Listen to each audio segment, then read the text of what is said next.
I'll recording this for our demonstrations on the internet.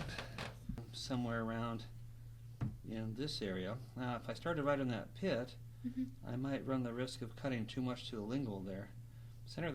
So something around in here.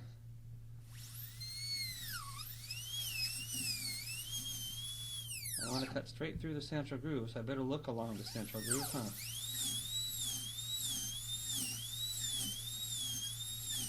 When I get close to the marginal ridge, I better look along the marginal ridge. I can see that I'm getting just past the pit.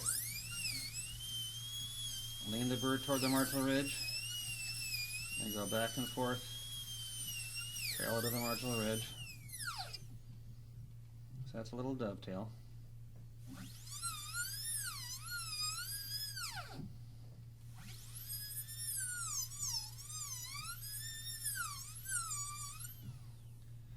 Now, so I've got the basic isthmus and so forth that are coming through like that. I'm going to cut directly to the middle of the contact this way.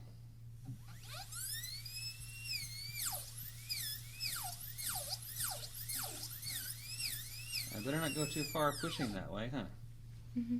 So now I'm going to get looking this direction.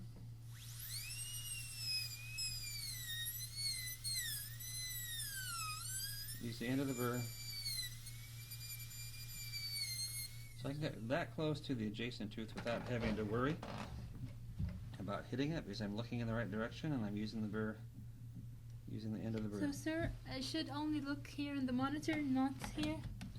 Both. Okay. As far as positioning is concerned, you need to be looking at me. Exactly. How I'm sitting, how I'm holding the mirror, where my finger rests are.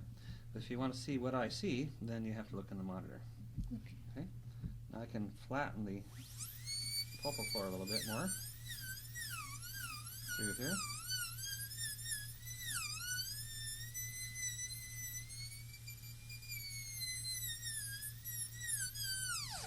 Okay.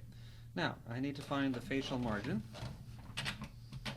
So I'm going to put the burr right next to the adjacent tooth. Cut a little bit at a time.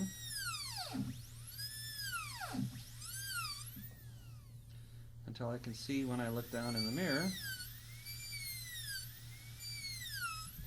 that when I extend gingerly I should have about 1/2 millimeter clearance according to the textbooks.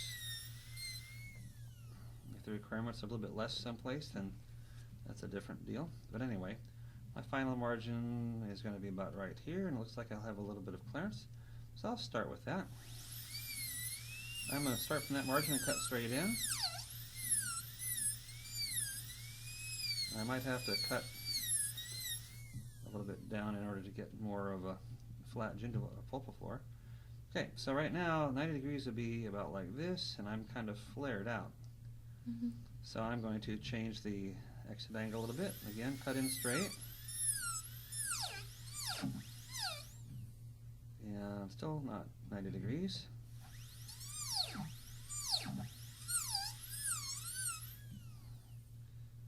Getting closer, but still not 90.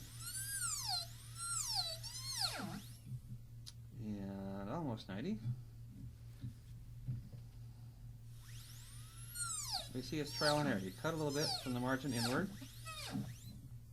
You don't have to worry about overextending the margin because you start the margin and cut inward every time.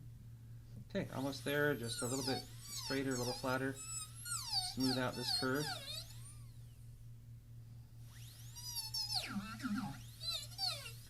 That gives us basically a reverse curve there. And then the axial wall is going to be about like this, perpendicular to the facial wall. Okay, I can change it just a little bit more. But again, see the way I'm looking? I can't see what the angle is when I'm cutting. So I cut a little bit and I check the angle every time. Now I'm going to do the lingual.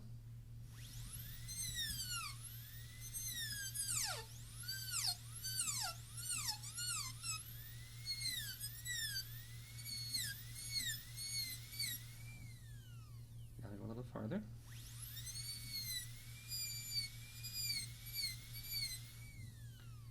Keep the burr right up against the adjacent tooth and make sure you're looking so you can see how far you are from the adjacent tooth.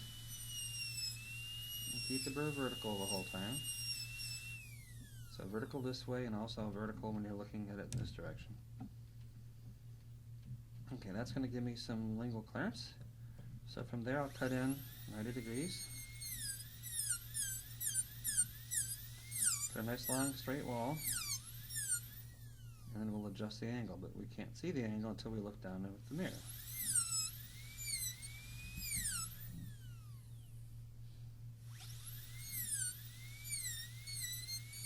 So we got that little edge right there. Maybe a little bit more of a 90-degree angle will be like this. Well, it looks like a reasonably continuous contour on that lingual side after all. Okay. So, I mean, we could smooth this a little bit, but basically we're looking at an outline form that if we follow this outline form when we're going gingerly, we'll have a final prep. And I'm going to need to put the burr right at the facial wall. Drill a little hole.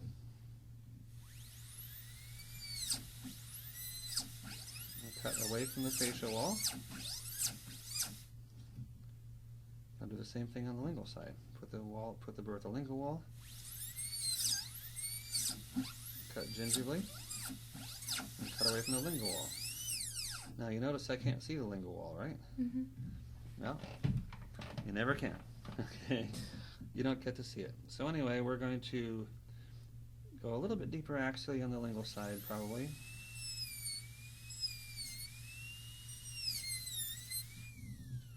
Try to keep the corners pretty well defined. A little smoothing I could do here.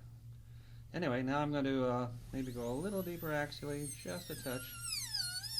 Keep it fairly uniform. Combine these two sides together. Now I'm going to clean off the facial wall. Using the end of the burr, trim it as close as I can to the facial margin, which means as close as I can to the adjacent tooth. Now I'm going to do the lingual side.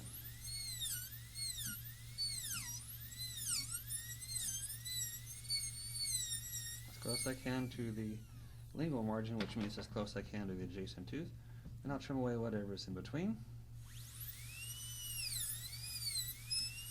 You don't necessarily have to trim it all the way at this point, because it's obvious I don't have enough gingival clearance and gingival extension.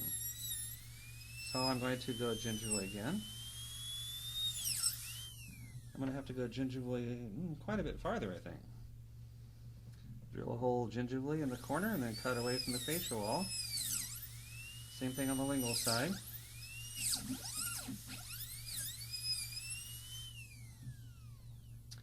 And let's define the corners a little bit better. Trim away the excess to the facial margin. Then we're going to trim away the excess to the lingual margin.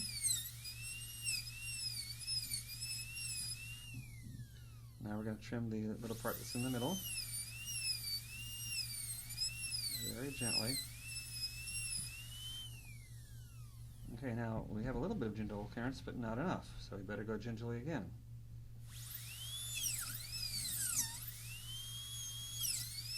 Drill holes in the corners, cut away from the facial lingual walls. Excess at the lingual margin. Excess at the facial margin. Excess in between. Okay, now there's a little bit of gingival clearance. We'll hold up with that for right now. And we'll see how it develops when we use the gingival margin trimmer.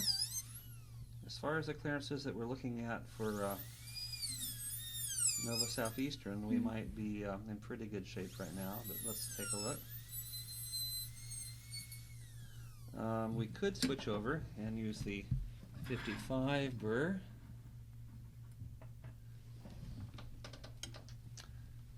Fairly sharp 55 burr makes a nice burr for extending gingivally in the corners, and it's a straight-sided burr, so it's a little bit easier to predict how it's going to be when you're cutting gingerly. And that trims up the gingival floor a lot more nicely, doesn't it? Because we can actually get it all the way to the margin.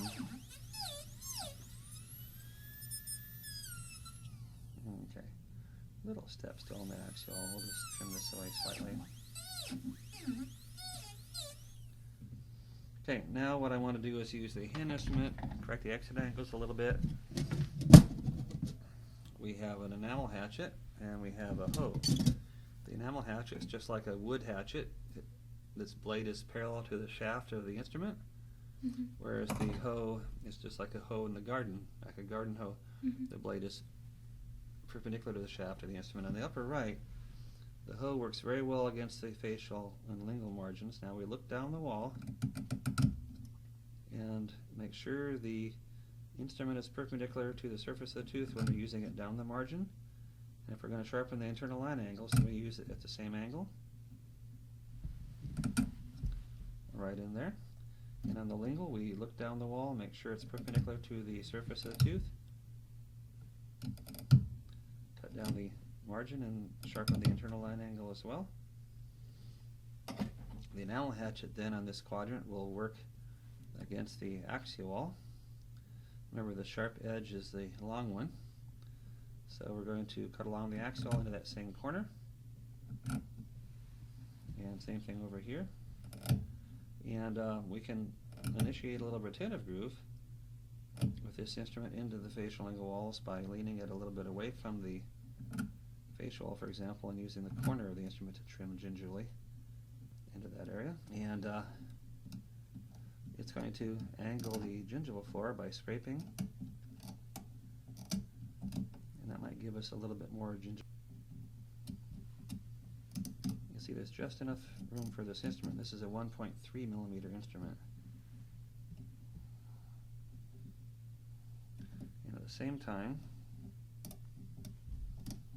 we can use it for beveling the occipital line angle.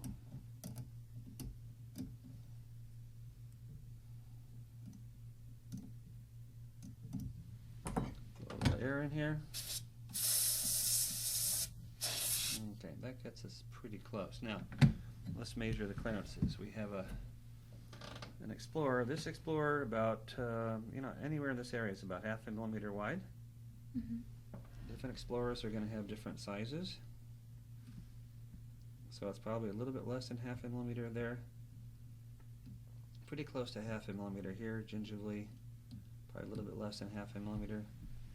You could measure the thickness of these instruments, and maybe you could use them to give you a feeling as well.